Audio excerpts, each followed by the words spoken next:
Hughes talks about how the African Americans are not considered free and that they are often mistreated like they are not people, even though the Constitution says that all men are created equal. Men is used to refer to men and women. Hughes also speaks of how immigrants go to America expecting great opportunities while trying to escape the potato famine, but they end up working in factories and they were barely better off than before. Also, he talks about how poor people were crushed by the rich. Then he talks about how immigrants are crushed by the wealthy as well. Hughes also addresses how the world seems to be a survival of the fittest world. A theme in this poem is that everyone is created equal, even though many people don't see that. This can be seen in stanza 4, where there is an allusion talking about the people who are not treated equally. This is, I am the poor white, fooled and pushed apart. I am the Negro wearing sailor scars. I am the redman driven from the land. I am the immigrant clutching the hope I see. America should be restored to its former glory is another theme. This can be seen in stanza 9, which says, the land that's mine, the poor lands, Indians, Negroes, me. This shows that America belongs to the people and that people includes everyone. The phrase dog eats dog shows the theme that only the people with the most power survive in this world and the others are forgotten. Hughes believes the American dream is dead because the American dream is about equality and America is not very fair towards people of other races. He also believes that it is not only races but people who are poor as well. He believes that the American dream should apply to everyone, but it currently only applies to rich white people. Here's a poem to represent what it's like to be one of these criminals. It's called Stepping Stones by Raphael from California. Every stone and rock in my life has been a painful experience, but an outcome of strife. Every problem to which I find no solution has been caused to try harder and find out a solution. Every single failure and every single fall has been my inspiration to always give my all. Every obstacle that seemed too high, I gave it all effort and gave it a try. Even now that all seems lost, I never give up, no matter the cost. Every day is a chance to do better, so I start a new chapter letter by letter. Mistakes will be made, but I won't be discouraged, but find more strength to keep me encouraged. This poem is about how Raphael wants to make his life better and never give up, even though he did things wrong in the past. Also shows it's a lot harder to get back up on your feet after making mistakes. The poem discusses the theme of never giving up. Our hopes rise like a balloon, but fall when we leave our safe cocoon. The American dream was a beautiful thing, a place where anything can be done. Full of hopes and dreams, where you could do anything, and it was possible for anyone. The American dream was a thought, an idea where people achieve the impossible, although many have fought, yet failed to make that possible. It's like a ripped photo, fixed with tape and glue. The cities aren't as bright as they used to glow, because the dream today is something we can't do. Our hopes rise like a balloon, but fall when we leave our safe cocoon. The American dream is hard to reach, and every day it seems to get further away. Let's fix it, I beseech, but the opportunities continue to fly away. The American dream flew away like a bird, freed from its cage of pain. But we've flown into another prison, which is absurd, and we've lost anything we could have gained. The dream is under the sea, hooked down by an anchor. Today's America is run by a banshee, a monster who decided to sink her. Our hopes rise like a balloon, but fall when we leave our safe cocoon. The American dream was a beautiful thing, a place where anything can be done. Full of hopes and dreams, where you could do anything, and it was possible for anyone. The American dream was a thought, an idea where people achieve the impossible, although many have fought, yet failed to make that possible. It's like a ripped photo, fixed with tape and glue. The cities aren't as bright as they used to glow, because the dream today is something we can't do. Our hopes rise like a balloon, but fall when we leave our safe cocoon.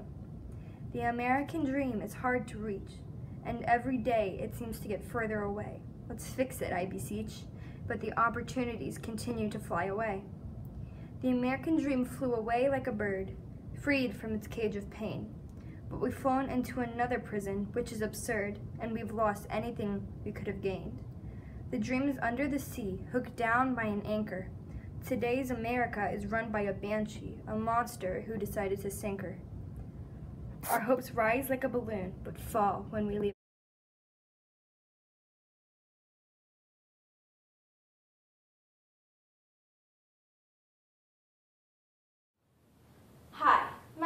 Jordan Strachan.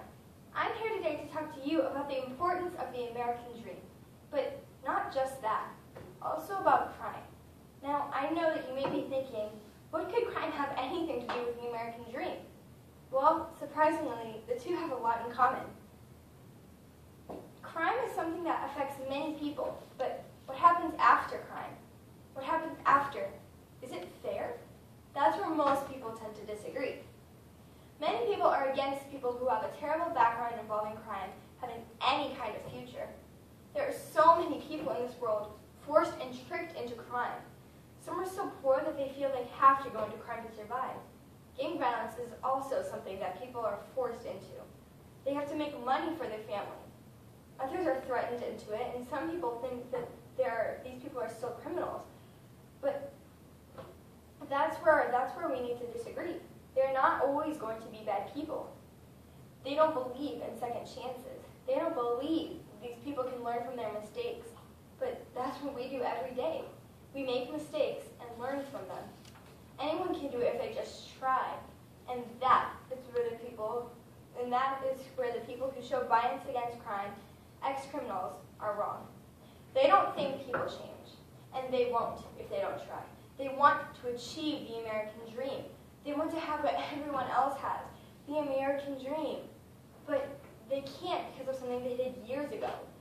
One of the most well-known figures today, Obama, has decided to take a step in the right direction to stop hiring bias against ex-cons.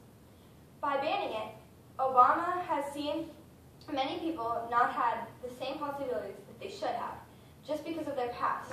And is that honestly fair? No. Crime in America states an estimated 2/3, 68%, of 405,000 prisoners released in 30 states in 2005 were arrested for a new crime within 3 years of release from prison. What does this mean?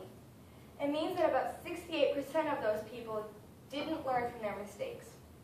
But what about the other 32%? What about the people that did in fact learn from their mistakes? Why can't they get jobs? These are the things that we need to think about. Many people are upset with Obama's decision, but I leave you with this. What if you were in that 32%? Then, would you support them? Thank you.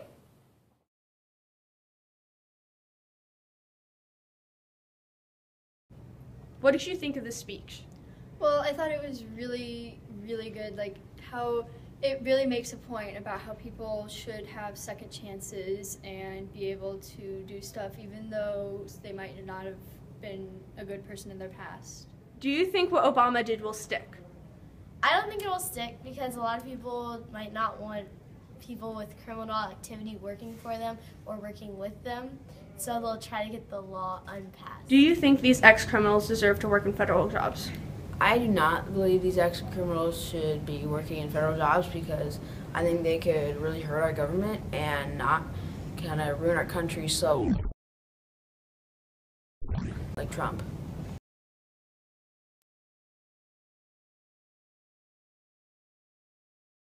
First, I will be asking you some questions about the poem. What do you think that this poem is about? I think this poem is about racism and how some people cannot achieve the American dream due to others. Why do you think that the poet wrote this poem? I believe the poet wrote this poem to show people that in some people's eyes, all people are not created equal. Do you think that the author wrote this poem because of his background? If so, why?